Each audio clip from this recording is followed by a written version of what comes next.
नमस्कार, मैं हूं आपके साथ मयंक। देखिए, एक बहुत बड़ी खबर आई है ईरान से और ये एक ऐसी खबर है जो पूरे मिडिल ईस्ट के समीकरण को बदल कर रख सकती है। देखिए, ईरान बताया जा रहा है, ईरान ये कोशिश कर रहा है कि जैसे नेटो कंट्रीज़ हैं, नेटो संगठन है, इसी को टक्कर देने के लिए एक संगठन बनाने की कोशिश में जुटा हुआ है ईरान। एक ऐसा ऑर्गेनाइजेशन जो नेटो कंट्रीज़ को टक्कर दे सके, उनका मुकाबला कर सके। और इसमें बताया जाता है कि 10 देशों को शामिल करने का प्रस्ताव जो है वो ईरान की तरफ से उस पर काम किया जा रहा है। रशिया के साथ, चाइना के साथ, नॉर्थ कोरिया के साथ, ये वो देश हैं जो बताया जाता है कि इस संगठन के कोर मेंबर्स हो सकते हैं।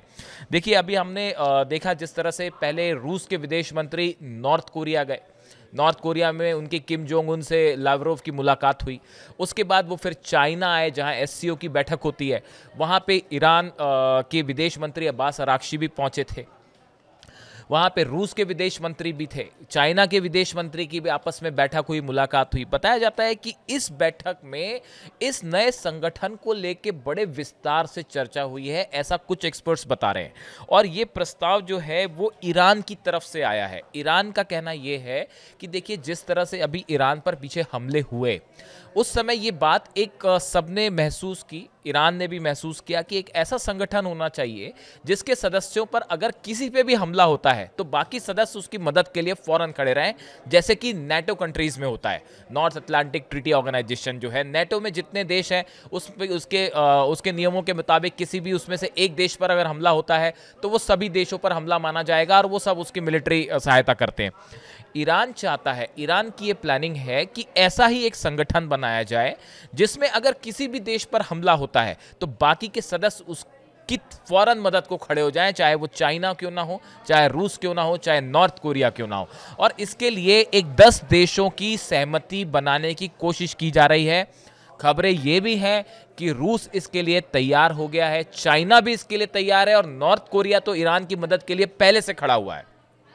इसके बारे में कोई ऑफिशियल जानकारी नहीं है। ये सब बताया जाता है कि सोर्सेज से इस तरह की खबर है कि इस पे डिटेल में चर्चाएं जो है वो शुरू हो गई हैं। देखिए, अभी एससीओ की जब बैठक हुई, एससीओ की बैठक में सभी इन देशों के विदेश मंत्री शामिल थे। अब्बास अराक्ची साहब भी जो विदेश मंत्री हैं ईरान के, वो भी शामिल थे। इसमें ईरान के परमाणु कार्यक्रम को लेकर भी विस्तार से चर्चा हुई। जिस तरह से ईरान पर दबाव बनाया जा रहा है कि जल्दी से परमाणु कार्यक्रम को लेकर बातचीत शुरू करे और एक डील साइन करे। यूरोप की तरफ से भी दबाव आ रहा है, वरना हम सैंक्शंस लगा देंगे। अमेरिका की तरफ से तो दबाव है ही पहले से। तो इन हालात में देखिए, जो 12 दिन का युद्ध हुआ, इसमें ईरान ने कई चीज़ें इससे निष्कर्ष निकाले हैं, कई कंक्लूजन निकाले कि वो कौन से डिपार्टमेंट है जहां पर ईरान को तेजी से मजबूत होने की ज़रूरत है। उसमें एक सबसे अहम चीज़ ये महसूस की गई कि ईरान चाहता है कुछ ऐसे देशों का एक संगठन बनाया जाए जिसमें अगर भविष्य में ईरान पर हमला होता है या किसी भी देश पर हमला हो तो बाकी के देश फौरन मदद के लिए सामने आ जाए। अब देखिए, जो ब्रिक्स की जो बैठक हुई थी, ब्रिक्स में भी आपने देखा कि ईरान के न्यूक्लियर प्रोग्राम्स पे, न्यूक्लियर साइट्स पे जिस तरह से हमला हुआ, उसमें ब्रिक्स देशों ने भी जो है वो ईरान के साथ खड़े दिखाई दिए। रूस और चीन तो साथ खड़े ही रहे मजबूती के साथ। तो देखिए, इंटरनेशनल स्टेज पर ईरान जो है वो एक बड़ा समर्थन ऐसे देशों का जुटाना चाहता है जो उसके साथ खड़े हुए हैं।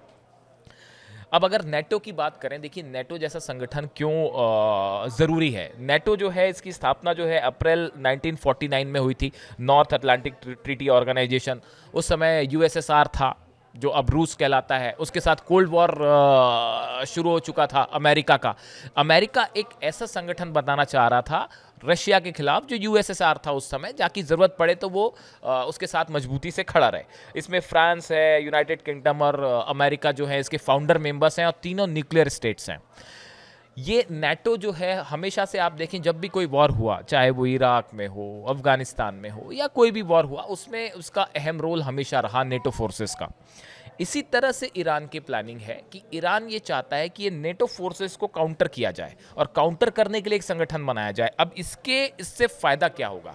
देखिए, पहला फायदा ये होगा कि मिलिट्री कोऑपरेशन होगा। अगर ये संगठन बन जाता है, जो ईरान की बड़ी प्लानिंग है, तो इन देशों के बीच एक मिलिट्री कोऑपरेशन होगा, यानी अमेरिका और इजराइल या कोई भी यूरोपीय देश आसानी से किसी को निशाना नहीं बना पाएंगे। बात नंबर 1। बात नंबर 2, अगर हमला होता है और ये देश मिल के मुकाबला करते हैं तो शायद उतना आसान ना हो अमेरिका और इजराइल या किसी भी देश के लिए हमला करना, जैसा इस बार ईरान को निशाना बनाने की कोशिश की गई। तीसरा, हथियारों के लेवल पर बड़ा कोऑपरेशन देखिए शुरू भी हो गया है। जिस तरह से J-10C प्लेन फाइटर जेट्स जो हैं वो चीन ने ईरान को दे दिए हैं और बताया जा रहा है कि वो पहुंच भी गए हैं ईरान। इसी के साथ ही मिसाइल और न्यूक्लियर टेक्नोलॉजी को लेकर नॉर्थ कोरिया जो है वो कोऑपरेट कर रहा है ईरान के साथ। तो ये एक टेक्नोलॉजी के लेवल पे, हथियारों के लेवल पे एक बड़ा कोऑपरेशन साबित हो जाएगा अगर ये संगठन बन जाता है तो। वैसे ही देखिए, न्यूक्लियर पॉलिसी को लेकर भी जिस तरह से ईरान पर लगातार सैंक्शंस लगाए जा रहे हैं, पहले से लगे हैं सैंक्शंस, और धमकियां आ रही कि और सैंक्शंस लगा देंगे। इसको लेकर अगर एक संगठन बनता है तो इसको काउंटर करने के लिए, अमेरिका के प्रेशर को काउंटर करने के लिए बड़ा स्ट्रैटेजिक एक ऑर्गेनाइजेशन ही साबित हो सकता है। अगर देखें आप कि एकजुटता के लिहाज से, रीजन में हेजेमनी के हिसाब से जो कहा जाता है कि मिडिल ईस्ट में जो है वो अमेरिका या यूरोपियन कंट्रीज जो अपना एक हेजेमनी, अपना वर्चस्व स्थापित करना चाहते हैं, उसको काउंटर करने में ये संगठन बहुत अहम रोल प्ले कर सकता है। और साथ ही व्यापार की दृष्टि से देखिए, ईरान को अभी अपने ऑयल एक्सपोर्ट करने में या ऑयल को बेचने में खासा संघर्ष करना पड़ता है। वो पहले चाइना जाता है, फिर वहाँ से वो प्यूरिफाई होकर इंटरनेशनल मार्केट में गुपचुप तरीके से सप्लाई होता है। अगर ये कंट्रीज एकजुट हो जाती हैं और उनके बीच में ट्रेड कोऑपरेशन भी शुरू हो जाता है तो ईरान के लिए अपने ऑयल को इंटरनेशनल मार्केट में बेचना आसान हो जाएगा। इस लिहाज से अगर ये संगठन बन जाता है, जैसा अब्बास अराक्ची बताया जाता है, विदेश मंत्री जो हैं वो कोशिश में लगे हुए हैं इसकी, और कई देशों से चर्चाएं हो रही हैं, तो ये एक ईरान का इंटरनेशनल कम्युनिटी पे बड़ा कमबैक होगा। अपनी लिजिटिमेसी बढ़ाने के लिए, अपने पीसफुल परमाणु कार्यक्रम के लिए, जैसा वो दावा कर रहा है कि भाई हम कोई न्यूक्लियर बम नहीं बनाना चाहते, हम पीसफुल उसके लिए, न्यूक्लियर एनर्जी के लिए हमें कार्यक्रम चाहिए, तो इंटरनेशनल फोरम्स पे ईरान को समर्थन प्राप्त करने में, हासिल करने में भी ये संगठन एक बड़ी भूमिका निभा सकता है। तो अब देखना यह है कि आने वाले वक्त में किस तरह से ईरान क्या इस अपने उद्देश्य में कामयाब हो पाता है।